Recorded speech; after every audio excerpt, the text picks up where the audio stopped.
Moments after Biden announced the ceasefire, blasts rocked Beirut. At least one Israeli airstrike shook the Lebanese capital of Beirut, moments after US President Joe Biden said Israel and Hezbollah had agreed to a ceasefire deal.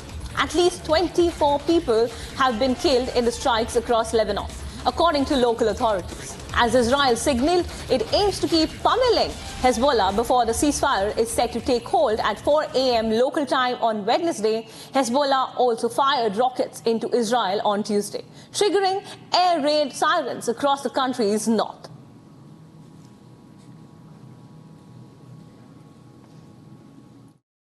Today, I have some good news to report from the Middle East.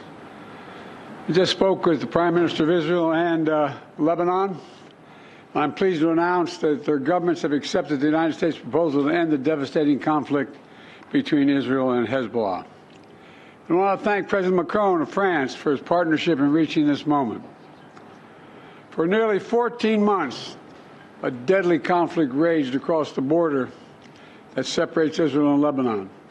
A conflict that began the day after the October 7 attack by Hamas on Israel. Hours later, at 2 a.m. in the morning, Hezbollah and other terrorist organizations backed by Iran attacked Israel in support of Hamas.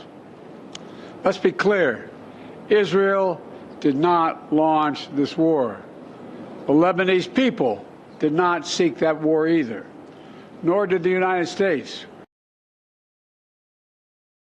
After America's President Joe Biden announced the ceasefire deal, blasts took place in the Lebanese capital city, Beirut.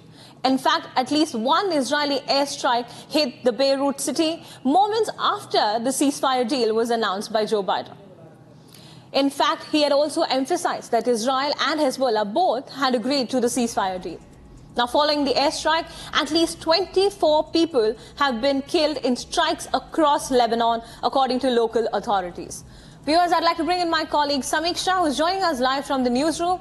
Samiksha, take our viewers through what's happening when it comes to the ceasefire deal, because both Israel and Hezbollah seem to have breached it.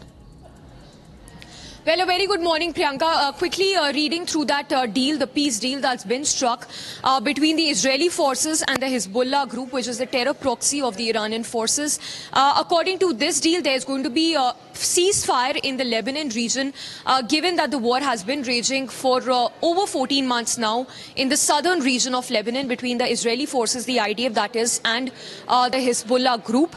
According to the ceasefire deal, which has been brokered by the US and France, Israel will gradually withdraw troops from Lebanon over the next 60 days. Not just that, fighting across Lebanon and Israeli border will end. Now, this is according to the terms of the agreement. Do not yet know whether it's going to be abided by both the sides. Lebanese army and the state security forces will take control of their own territory once again. Now, this is particularly with reference to the Litani River, something which we have seen not been adhered to, even as there was a resolution that was adopted in United Nations Security Council in 2006 that there is going to be permanent deployment of the Lebanese army, the state security forces, to guard this region and in order to avoid the hostilities between the Israeli forces and the Hezbollah group. Hezbollah infrastructure in southern Lebanon will not be allowed to rebuild. So that is also one of the key agreements which mentions that how the Hezbollah is going to retract. The Hezbollah hideouts will all be dismantled in the southern region in Beirut.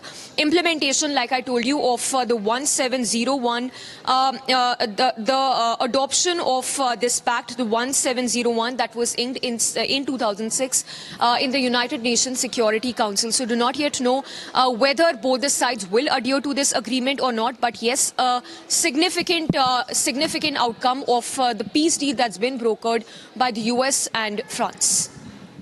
Thank you, Samiksha, for those details coming in as the US looks to broker peace between Israel and Hezbollah. Following a year-long conflict in the Middle East, a permanent ceasefire deal is announced between Israel and Hezbollah. Israeli Prime Minister Netanyahu supported the ceasefire talks, saying this will weaken Hezbollah's influence. Moments after Netanyahu's announcement, US President Joe Biden said permanent ceasefire has been accepted by both the groups, welcoming good news for Middle East. Watch this report for more.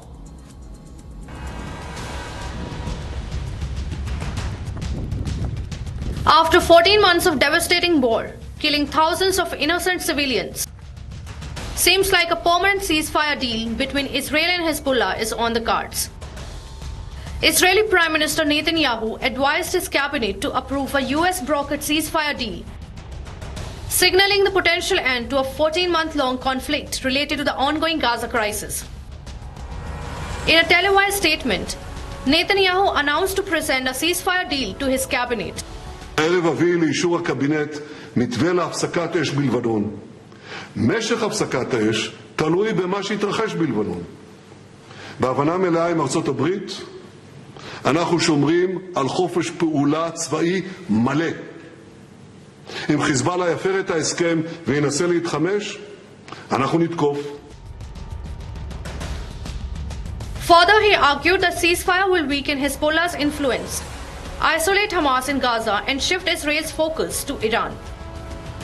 Just moments after Netanyahu's proposal, US President Joe Biden called the Israel and Hezbollah ceasefire agreement good news and expressed hope that this will be a catalyst to end the ongoing war in Gaza.